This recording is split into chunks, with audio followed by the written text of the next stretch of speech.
Majority Leader, as a ranking member. Thank you, Mr. Speaker. Proceed. Mr. Speaker, I will be very brief and short. Mr. Speaker, on this matter, Mr. Speaker, this is one of the approval or the appointments that in this House you say give it a chance, Mr. Speaker. It's an approval that you can describe, let's give it a chance, Mr. Speaker. Because, Mr. Speaker, why do I say so? Mr. Speaker, since the new constitution came in place, I don't think this country has gotten it yet right in the appointment of an Inspector General, Mr. Speaker. As you are aware, Mr. Speaker, the Constitution, when it was enacted, was very clear on how, Mr. Speaker, what is this market going on here? Order, Elachi. I know that matter is juicy of court orders, but please, order. Proceed. Thank you, Mr. Majority Speaker. Leader. Mr. Speaker, when the new constitution came into place, the criteria of getting a new IG was very clear, Mr. Speaker. And the office of the Inspector General was made a constitutional office, Mr. Speaker. But what happened? Through legislation, Mr. Speaker, this House changed the method of appointment of a new Inspector General. What was emphasized in the Constitution was that the National Police Service Commission, which is also an independent commission, was supposed to advertise in the dailies, in the media, for people to apply who wants to become the Inspector General of Kenya.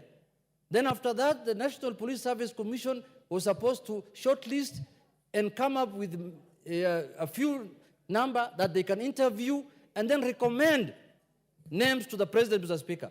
We sat in this House in one afternoon and we changed. And we went back to the old way of doing things, where the President now nominates someone, then it's taken to the commission, then like this, like that, then the same person comes to this House to be approved, Mr. Speaker. That is not what the new constitution was thinking about.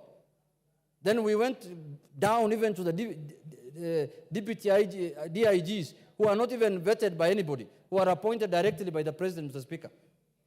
Mr. Speaker, one of the biggest problems this country is facing is security.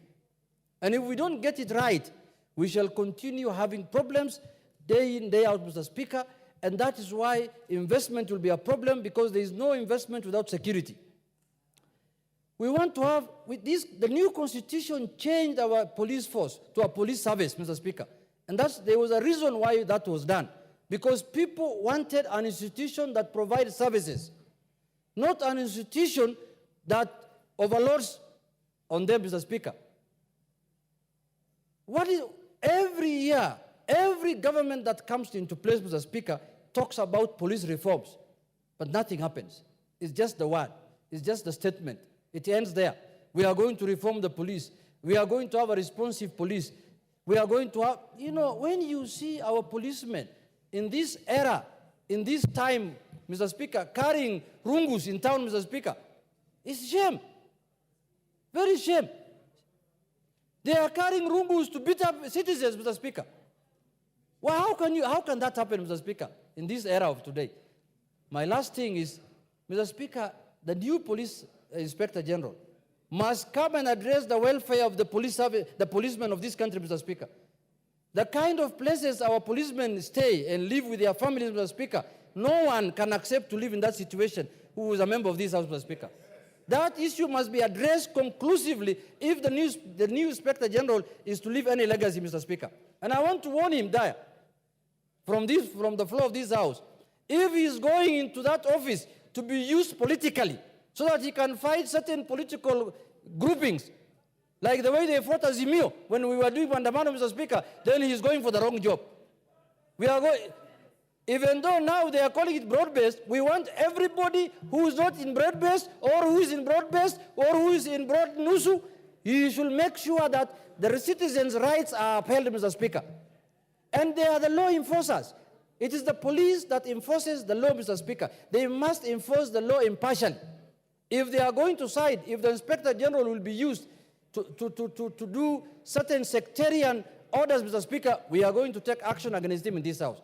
Mr. Speaker, I want to conclude now by saying that Mr. Kanja has been a career policeman. He has served 35 years in the police service, 39 years, I am told. I hope and pray that he will do things differently. I hope and pray that we are going to have a police service that is responsive, and for that reason, I am saying we do this approval based on what is called, let's give it a chance. I'm not saying that I am fully satisfied, but let's give him a chance. We see how he performs. Thank you very much, Mr. Speaker. The Honorable Jane Kagiri. Thank you, Honorable Speaker, for giving me this opportunity to support the appointment of Mr. Douglas Kanja. Honorable Speaker, many a times in this House, our committee presents a report, and from the findings that they give us, you find yourself disagreeing with some. On this occasion, Honorable Speaker, I tend to agree with everything that has been said about Mr. Douglas Kanja. Honorable Speaker, I first got to know Mr. Douglas Kanja through a phone call when he was the GSU commandant. We never got to meet in person, but the request I had, he actually assisted me over the phone. Honorable Speaker, listening to the credentials of Mr. Kanja, this is a great man that we all need to learn a lot from. Number one, Honorable Speaker, the GSU commandant, Mr. Kanja, still remains the same man as the DIG, and I believe will continue to be the same man as the Inspector General. Honorable Speaker, I believe there are only 4 areas I would want to speak to Mr. Kanja about. The first one, looking at his career progression, it is my hope and prayer that he will stand up and assist his junior officers in their welfare and in their growth in the police service, having had the experience of growing through the system. The second thing, Honorable Speaker, during the demonstrations, we watched a lot of miscommunication from the police service. Honorable Speaker, it is my hope and prayer that with Mr. Kanja in place as the Inspector General, we will have more communication with fellow Kenyans, explain to them what is required in demonstrations and what is not allowed, Mr. Speaker, so that in the eventuality, nobody finds themselves in the wrong side of the law when they are exercising their right. The third thing, Honorable Speaker, I would want to remind Mr. Kanja that Laikipia still remains a very sensitive area in terms of security. We are very grateful that we now have national police reservists.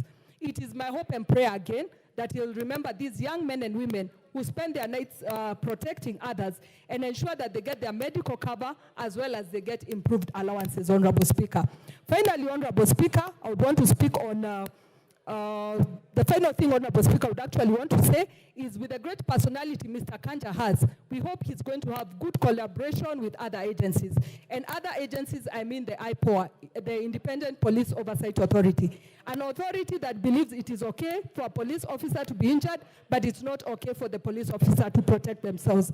Honorable Speaker, that is one area that I hope is going to build a collaboration. Honorable Speaker, I conclude by saying, herein comes a great man. I wish Mr. Kanja all the best, and I know he's going to do this Kenya good. Thank you. Is the Honorable Charles Ngusia in the House? In his absence,